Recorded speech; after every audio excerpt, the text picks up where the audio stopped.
Halo semuanya, perkenalkan nama saya Abdirrehan Wijaya dengan nomor induk mahasiswa C2401221105. Di kesempatan kali ini gue bakalan ngejelasin pengalaman gue praktikum reproduksi kedua, di mana materinya adalah tentang diameter dan fekunditas. Oke. Oke, jadi membahas tentang reproduksi kedua ini, kita mempelajari tentang diameter telur dan fekunditas. Nah, pada praktikum kali ini kita meneliti salah satunya adalah banyaknya jumlah telur dalam subgonat tersebut. Sesuai kita ketahui bahwa kemarin itu kan ada 3 subgonat. Yang pertama adalah middle, anterior, dan posterior. Oke, saya akan menyebutkan prosedur kerja yang akan kami gunakan untuk penelitian jumlah telur di subgonat kali ini. Yang pertama, kita membutuhkan cawan Petri untuk alat-alat, alat bedah, dan kemudian kita membutuhkan mikroskop dan kaca preparat serta cover glassnya. Untuk bahan-bahan yang kita gunakan yaitu adalah Aquades, kemudian kita membutuhkan subgonatnya itu sendiri. Oh ya, sama tisu untuk di alat satu lagi. Oke, yang pertama-tama kita harus ambil secuil saja bagian dari subgonat tersebut. Kita ambil contoh, misalnya yang pertama kita adalah anterior terlebih dahulu. Kita gunting sedikit ya, terus kita masukkan ke dalam bagian dari cawan Petri itu tersebut. Nah,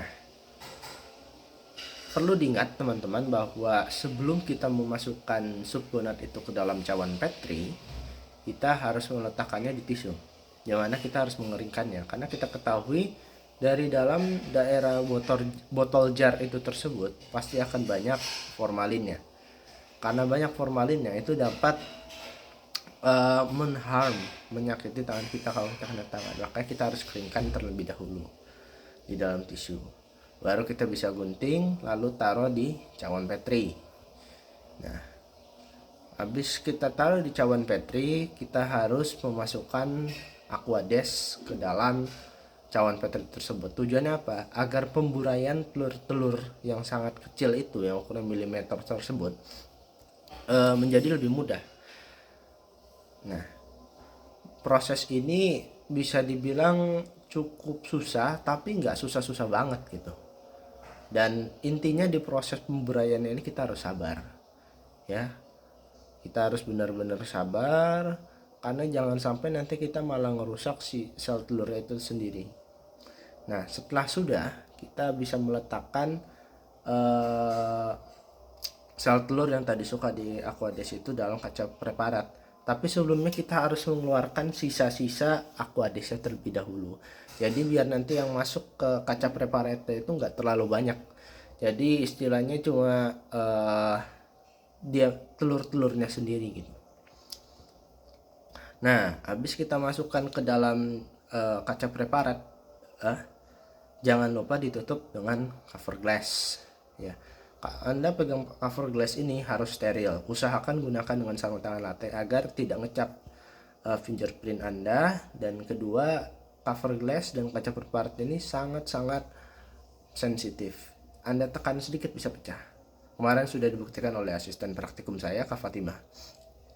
Nah, kemudian kita letakkan di mikroskop dengan perbesaran 4x10 terlebih dahulu. Nah, kita kemudian bisa setting zoomnya, kronometernya, fokusnya dengan mikroskop itu tersebut. Nah, teman-teman sesuaikan saja, bisa dilihat di lensa monokulernya apakah itu memang sudah pas atau belum gitu. Setelah sudah, ya tentunya kita harus mengukur gitu. Mengukur apa? Ya mengukur diameter telurnya itu. Nah, setelah kita mengukur diameter telurnya itu, kita harus membutuhkan asisten salah satu kita yang mencatat ukuran berapa dari 1 sampai 50. Itu tadi tahap yang saya jelaskan adalah tahap posterior. Ya, untuk tahap middle dan anterior sebenarnya teknisnya sama saja. Ya, pengulangannya seperti itu. Kuncinya adalah kesabaran dan jangan terburu-buru. dan kita harus teliti dalam melihat ukuran diameter karena itu memang benar-benar kecil. Dan mungkin usahakan yang melihat mikroskopnya itu jangan yang matanya minus, yang masih plus, atau maksud saya yang masih normal, karena kalau yang masih minus pasti akan cukup mengganggu gitu, apalagi yang silindris itu akan sangat berbahaya. Oke, itu aja sih pengalaman praktikum saya. Wassalamualaikum warahmatullahi wabarakatuh. Dadah.